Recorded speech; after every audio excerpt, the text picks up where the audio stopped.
பூலோகம் என்பது பொடியாகி போகலாம், பொன்னாரமே நம் காதலு பூலோகம் தாண்டி வாழலாம். ஆகாயம் என்பது இல்லாமல் போகலாம், ஆனாலுமே நம் நேசமே ஆகாயம் தாண்டி வாழலாம். கண்ணீரில் ஈரமாகி கரையாச்சு காதலே, கரை மாற்றி நாமும் இல்லை கரையேற வேண்டுமே.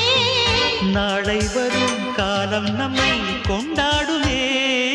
தாஜ்மஹால் தேவையில்லை அன்னமே அன்னமே, காடுமலை நதிகள் எல்லாம்